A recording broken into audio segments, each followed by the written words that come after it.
في هذا الفيديو سنتحدث عن اكتشافات خطيرة ومزعجة للسرديات التاريخية السائدة اليوم. اكتشافات حصلت في غرناطة جنوب إسبانيا ما بين 1588 و 1599 ميلادية. القضية فيها عثور على إنجيل غير معروف بالعربية، ومعه عظام لحواريين جاءوا من منطقة لا يمكن توقعها. البعض يعتبر هذا الاكتشاف أكبر عملية تزوير في التاريخ البشري، والبعض يراه أكبر عملية مصادرة وإخفاء لحقيقة ستقلب المفاهيم الدينية الموجودة اليوم رأسا على عقب. هل إنجيل غرناطة منتحل وقد اختلقه موريسكيون أندلسيون للتوفيق بين الإسلام والمسيحية، أم هو إنجيل توحيدي حقيقي ينفي ألوهية المسيح ويعتبره روح الله وليس ابنه، وأن مريم العذراء حملت بعيسى من غير دنس؟ وقد تم وعد هذا الإنجيل اليوم من طرف الفاتيكان بداعي أنه مجرد إنجيل منتحل ومزور. من يكون القديس قيس بن الرضي، أي سان سيسيليو دي غرناطة، سان سيسيليو الغرناطي، سيد غرناطة اليوم؟ تابعوا معنا هذا الفيديو حتى النهاية، ففيه مفاجآت وقبسات صادمة من تاريخ مجهول ومنبوذ ومزعج. قبل أيام قليلة من حلول ربيع عام 1588، وأثناء تنفيذ أوامر رئيس الأساقفة بهدم مئذنة المسجد الرئيسي القديم في غرناطة، عثر أحد العمال على اكتشاف مذهل بين الركام. فوسط الأنقاض كان هناك صندوق من الرصاص مبطن بنسيج بسيط يحتوي على صورة قديمة للعذراء مريم ترتدي زيا قبطيا وتحمل الطفل يسوع، وإلى جانبها قطعة عظم محفوظة في قماش ينسب إلى مريم. لا يمكن أن تكون في هذا السياق إلا رفعة الشهيد، كما وجد داخله رق أو ورق برشمان مكتوب بأحرف عربية يتضمن مربعا سحريا ينقل نبوءة غامضة وأقوالا ليوحنا المعمدان عن نهاية العالم. بعد 7 سنوات ستشهد الأوساط العلمية والشعبية الإسبانية والأوروبية عموما اكتشافا آخر سيثير الحماس والجدل، ويتحول من قضية محلية إلى مسألة وطنية ودينية تمتد حتى تصل إلى روما والكرسي البابوي في الفاتيكان، وتستمر لأكثر من قرن. هذه المرة وقعت الأحداث على منحدرات تل يعرف آنذاك باسم وادي الفردوس فالبارايسو في ضواحي غرناطة. هناك عثر 2 من صائدي الكنوز على اكتشاف مذهل في قاع مغارة كانت مغلقة بحجر ضخم، لتبدأ بعد ذلك 5 سنوات من الحفريات المحمومة بمشاركة جميع سكان المدينة، مدفوعين بحماسة دينية جارفة وكأنهم يؤدون شعائر حج مقدس. أما الكنز الذي تم العثور عليه فكان مكونا من رفات بشرية ورماد شهداء وعدد من ألواح الرصاص منقوشة أحيانا باللاتينية القديمة وغالبا بلغة عربية ما قبل إسلامية تعرف باسم الكتابة السليمانية، تملأها رموز وطلاسم مربعة غامضة لا تنبئ إلا بأسرار ومعاني خفية.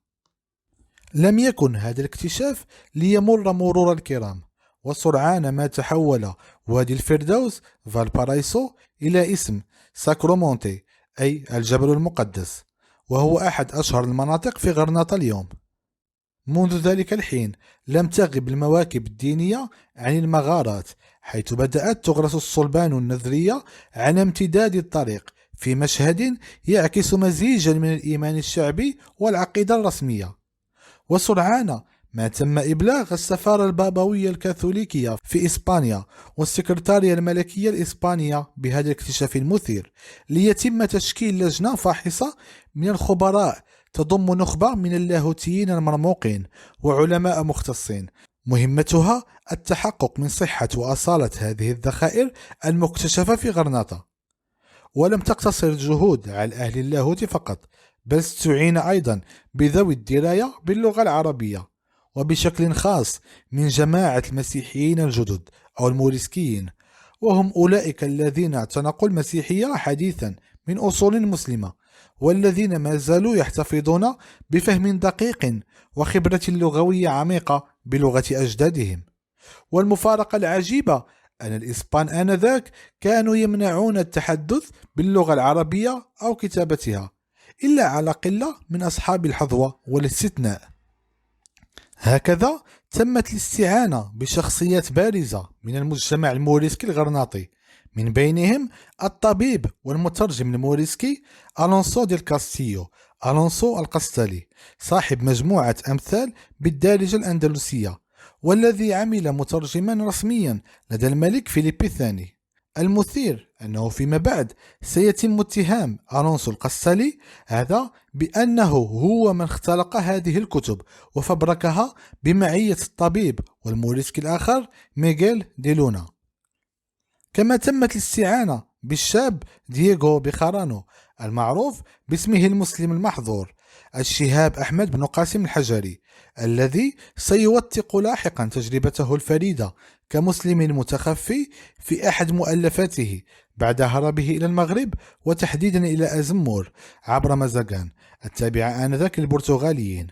واسم كتابه لمن يهمه الأمر رحلة الشهاب إلى لقاء الأحباب. لتلخيص الأمر، عثر في تلك المغارات على 22 كتابا من الرصاص تظهر في شكل 233 صفحة دائرية، بعضها بحجم كف اليد، منقوشة بحروف لاتينية وعربية، وتحتوي من بين غرائب أخرى على كتاب مريم الذي يسمى أيضا حقيقة الإنجيل، مختوم بخاتم سليمان الذي يحمل في فروعه الستة شهادة الإيمان لا إله إلا الله وعيسى روح الله. يجد الإسلام والمسيحية نفسيهما في هذه النصوص العجيبة وقد اندمجا في دين واحد، فيما فسر لاحقا على أنه الإنجيل الخامس الموحى به باللغة العربية إلى السيدة مريم على يد الملاك جبريل، لينشر لاحقا في إسبانيا بواسطة جماعة من 7 حواريين قام الرومان بإحراقهم في المغارة نفسها في غرناطة بعد أن تركوا فيها كتاباتهم وشهاداتهم. إنه لغز خطير وغامض تتقاطع فيه العقائد وتتشابك فيه الحقائق بالإيحاءات والأساطير. وفقا لما ورد في هذه الكتب الرصاصية المكتشفة في غرناطة، فإن الرجال ال7 الرسوليين هم رجال دين مسيحيون من مواليد شبه الجزيرة العربية، نالوا العمادة الكهنوتية في روما على يد القديسين بطرس وبولس، ثم أرسلوا إلى إسبانيا للتبشير بالإنجيل، حيث لقوا حتفهم حرقا في السنة الثانية من حكم الإمبراطور نيرون، أي عام 55 ميلادية. وهؤلاء الحواريون ال7 هم قيس بن الرذيل الإلبيري، ويعرف في الإسبانية بسان سيسيليو الغرناطي، وهو نفسه من نسب إليه الرق الذي عثر عليه في مئذنة المسجد عند تدميرها. الحواري الثاني أسيخيوس، الثالث قتيصافون، الرابع توركاتوس، الخامس الفوراتي، السادس الأندلسي، والسابع الشقندي. في البداية كانت هذه الاكتشافات من كتب ورفات تحظى بترحيب واسع، حيث بدت وكأنها تحقق فوائد متعددة. فقد وجهت تلك الاكتشافات صفعة رمزية إلى الكالفينيين البروتستانتيين الذين ينكرون عبادة القديسين، لكنها والأهم من ذلك جاءت لتؤكد قدم الوجود المسيحي في غرناطة، المدينة التي طالما عدت إسلامية الطابع شرقية الهوى ومصدرا دائما للريبة، والتي لم تدخل في حظيرة المسيحية إلا قصرا في زمن محاكم التفتيش، أي في بداية القرن السادس عشر. وإذا بها بفضل هذه المخطوطات والذخائر تتحول إلى قلب الإمبراطورية، مدينة مقدسة مرتبطة بالمسيحية الأولى، في محاولة لطمس قرون من الحضور الإسلامي. في هذا السياق أصبح كاسيليوس أو قيس أو سيسيليو شفيعا جديدا لغرناطة بدلا من القديس غريغوريو البيتيكي. لكن كما كان للمكتشفات أنصار متحمسون، كان لهم أيضا خصوم شرسون، بدءا من الكرسي الرسولي في الفاتيكان، ورئاسة أساقفة طليطلة التي كانت ترى نفسها المرجع الديني الكاثوليكي الأول في إسبانيا. وقد أثار الأمر حفيظة جهات عديدة لم تتقبل فكرة أن يكون بعض أوائل المسيحيين عربا، بل مبشرين بالمسيحية في إسبانيا الوثنية، ولا أن تكون غرناطة قد اعتنقت المسيحية قبل المدن المقدسة الأخرى. وفوق ذلك لم يهمل معارضو هذه الاكتشافات محتوى الكتب الرصاصية ومخطوطة المئذنة، حيث جاء فيها ذكر مبكر لقدوم النبي محمد وتأكيد لوحدانية الله وتلميحات بنفي ألوهية المسيح، وهو ما عد هرطقة وتأثرا واضحا بالإسلام ألصقه بالموريسكيين. حتى أكثر متعاطفين مع القضية لم ينكروا أنها قد تكون مجرد محاولة ذكية وطموحة بل يائسة من الموريسكيين لاختلاق سردية دينية توفيقية بين الإسلام والمسيحية، في مسعى أخير منهم للانخراط في هوية المدينة الكاثوليكية والوطن الإسباني بعد ويلات حرب البشارات ما بين 1568 و 1570. أما المتشددون فلم يترددوا في اتهام الموريسكيين بأنهم إما مزورون يسعون إلى حظوة ومكانة، أو متآمرون على المسيحية يحيكون مؤامرة عبر أسطورة بشرية ملفقة، لكن النتيجة كانت واحدة. فهذه الاكتشافات كانت إحدى الذرائع لتبرير الإقصاء النهائي للموريسكيين من إسبانيا، والذي سيحدث عام 1609، أي بعد 10 سنوات على الاكتشافات.